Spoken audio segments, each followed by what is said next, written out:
अस्सलाम वालेकुम।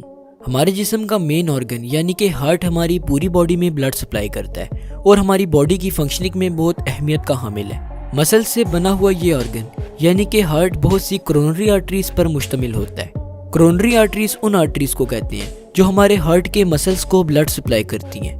अगर किसी भी वजह से कोरोनरी आर्टरी में कोई ब्लॉकेज क्रिएट हो जाए तो हार्ट के मसल्स को खून नहीं मिलता और कॉन्सिक्वेंटली हार्ट अपना फंक्शन परफॉर्म करना स्टॉप भी कर सकता है। इसीलिए जैसे ही कोरोनरी आर्टरी में कोई ब्लॉकेज हो तो उसे फौरन रिजॉल्व किया जाता है। इसे रिजॉल्व करने के बहुत से तरीके हैं, जिनमें से एक हार्ट बाईपास सर्जरी है। इस सर्जरी को हम ओपन हार्ट सर्जरी भी कहते हैं और इसे सिर्फ कार्डियक सर्जन्स ही परफॉर्म कर सकते हैं। इस सर्जरी के दौरान सर्जन्स पेशेंट की चेस्ट को ओपन करते हैं और हार्ट के उस हिस्से को तलाश करते हैं जिसकी वर्किंग में मसला आ रहा हो। इस दुनिया में की जाने वाली सबसे पहली हार्ट बाईपास सर्जरी 2 मई 1960 में की गई।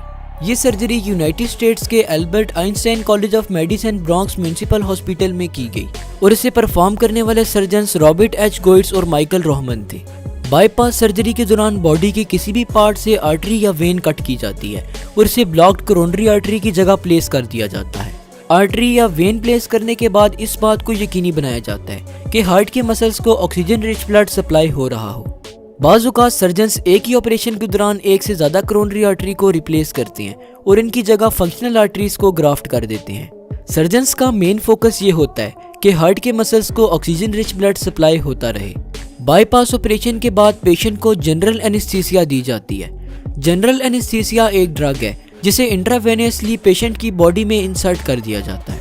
इस ड्रग की वजह से पेशेंट की बॉडी अनकॉन्शियस कंडीशन में रहती है और इसे पेन का एहसास नहीं होता। इसके अलावा पेशेंट के माउथ में ब्रीथिंग ट्यूब भी इंसर्ट कर दी जाती है जिसकी मदद से वो सांस लेता रहता है। पेशेंट के यूरिनरी ब्लैडर में सर्जन्स कैथेटर डाल देते हैं और यूरिन की एक्सक्रीशन कैथेटर के थ्रू होती है। कैथेटर एक ट्यूब को कहते हैं जो आमतौर पर यूरिनरी ब्लैडर में इंसर्ट की जाती है ताकि यूरिन की एक्सक्रीशन इस ट्यूब के थ्रू हो सके। कोरोनरी आर्टरी बाईपास सर्जरी का प्रोसेस आमतौर पर सर्जन्स 3 से 6 घंटों में मुकम्मल करते हैं। इस प्रोसेस के दौरान सर्जन्स पेशेंट की ब्रेस्ट बोन के ऊपर प्रेजेंट स्किन में एक कट लगाते हैं।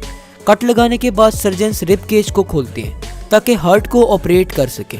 बाईपास सर्जरी के दौरान सर्जन्स सर्कुलेटरी सिस्टम को हार्ट लंग मशीन के साथ कनेक्ट कर देते हैं। हार्ट लंग मशीन टेम्परेरी तौर पर हमारी बॉडी में हार्ट और लंग्स के फंक्शन को परफॉर्म करती है। इस मशीन की वजह से हार्ट का फंक्शन कुछ देर के लिए स्टॉप हो जाता है और सर्जन्स आर्टरीज या वेन्स का ग्राफ्ट ब्लॉक्ड कोरोनरी आर्टरी की जगह प्लेस कर देते हैं।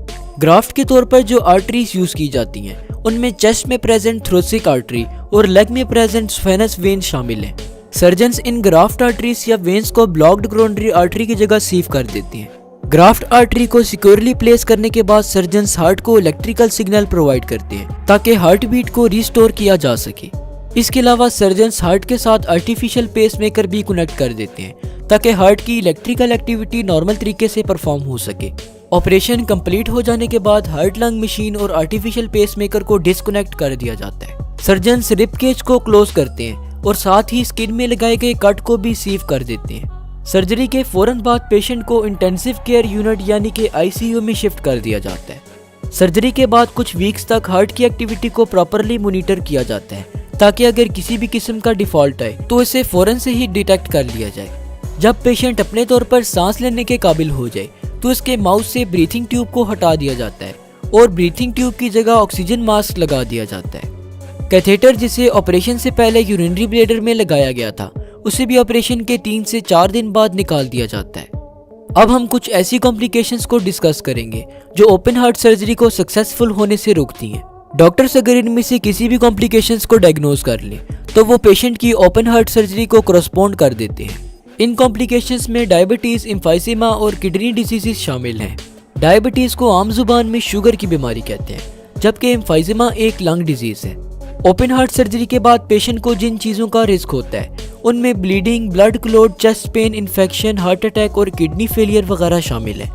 ओपन हार्ट सर्जरी से पहले जिन टेस्ट को किया जाता है उनमें blood test, chest X ray, electrocardiograph और एंजियोग्राम वगैरह शामिल हैं।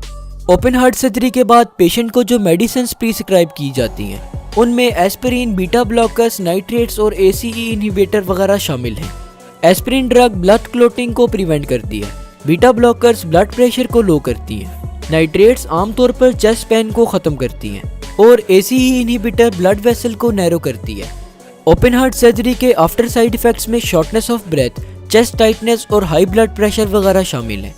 इस वीडियो के लास्ट में एक पॉइंट जो मैं आपको क्लियर करना चाहता हूँ वो ये है कि ओपन हार्ट सर्जरी में हार्ट को ओपन नहीं किया जाता जैसे कि इसके नाम से लगता है, बल्कि ओपन हार्ट सर्जरी में सिर्फ चेस्ट को ओपन किया जाता है और हार्ट को ऑपरेट किया जाता है।